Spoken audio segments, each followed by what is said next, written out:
K11 yang biasanya ini Kabar duka disampaikan Panglima TNI Marsikal Hadi Cahyanto dari perkembangan operasi pencarian dan penyelamatan KRI Nanggala 402. Dari data peralatan pencarian di kapal-kapal yang dikerahkan, berhasil menunjukkan titik lokasi yang lebih akurat, termasuk sejumlah benda yang diyakini bagian dari KRI Nanggala 402.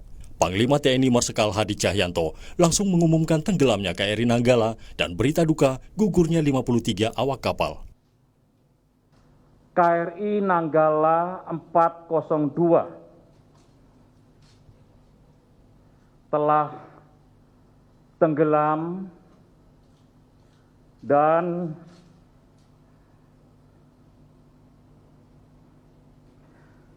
seluruh awaknya telah gugur. Oleh karena itu, dengan kesedihan yang mendalam, selaku Panglima TNI, saya nyatakan bahwa 53 personil yang on board KRI Nanggala 402 telah gugur.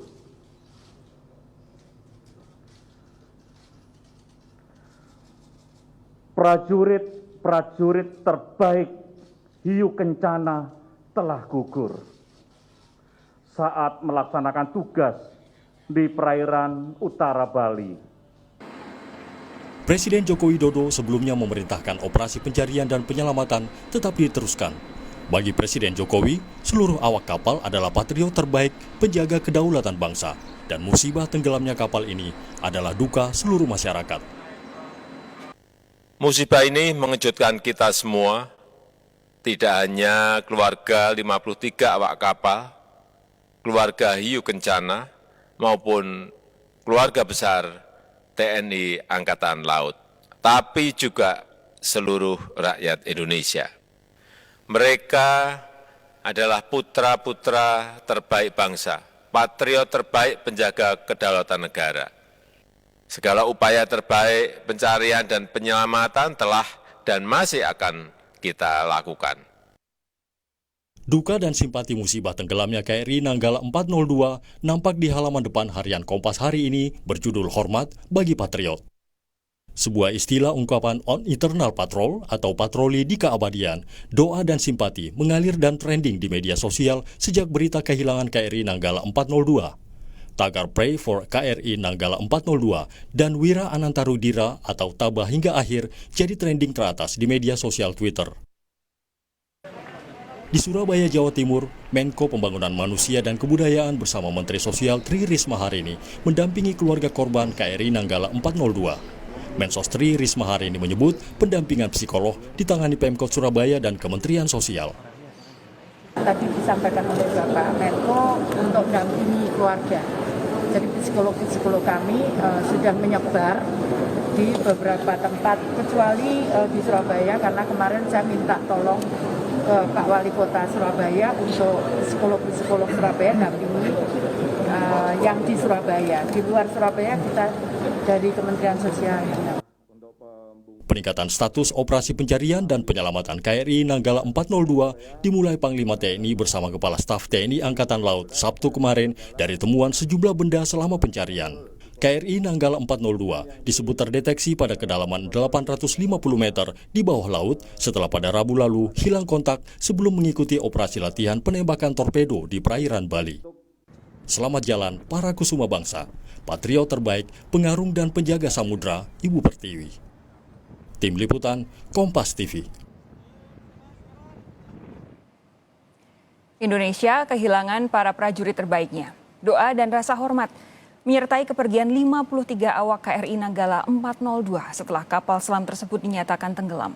Dengan segala bantuan dan kekuatan yang dikerahkan, apa yang kemudian menjadi tantangan terbesar untuk proses pencarian dan evakuasi KRI Nanggala 402. Kita bahas bersama mantan Kepala Kamar Mesin KRI Nanggala 402, Laksamana Muda Purnawirawan Frans Buwung. Pak Frans, selamat malam. Selamat malam. Pengamat militer dari Institute for Security and Strategic Studies atau ISES, Hairul Fahmi. Pak Hairul, sehat?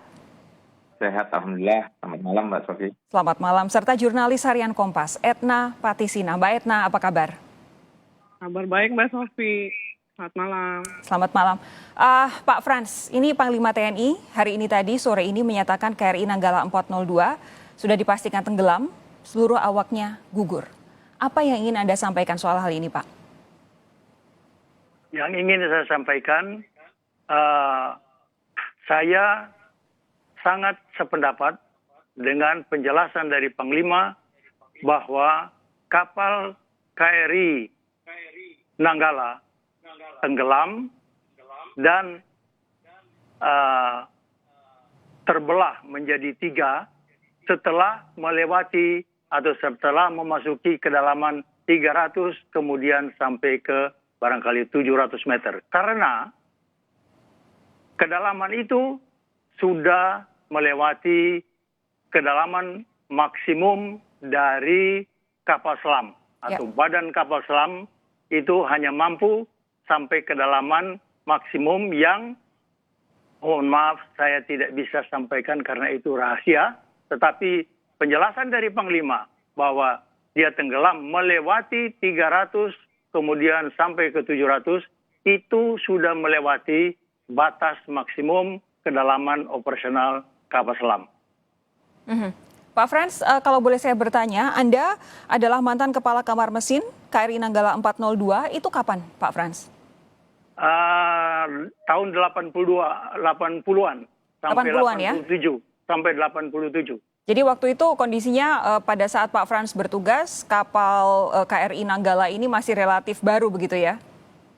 Relatif baru dan perfect karena kebetulan kami adalah kru pertama yang membawa pulang kapal. Sebenarnya saya pertama berdinas di KRI Cakra. Nah, saya berangkat ke Jerman tahun 97. Ulangi 79. Kembali ke Indonesia dengan membawa kapal selam yang baru itu setelah belajar hampir 2 tahun, tahun 81. Pak Frans, kalau boleh berbagi, apakah Anda bisa menggambarkan, bagaimana Anda menggambarkan situasi yang menimpa KRI Nanggala 402 ini sebelum akhirnya dinyatakan tenggelam, Pak Frans? Kalau menurut informasi yang saya dapat penjelasan dari Panglima maupun Bapak Kasal, bahwa pada saat dia menyelam, izin menyelam, belum begitu dia menyelam, belum berapa lama hilang kontak dan diberitakan bahwa dia blackout di situ. Jadi saya sependapat dengan blackout itu.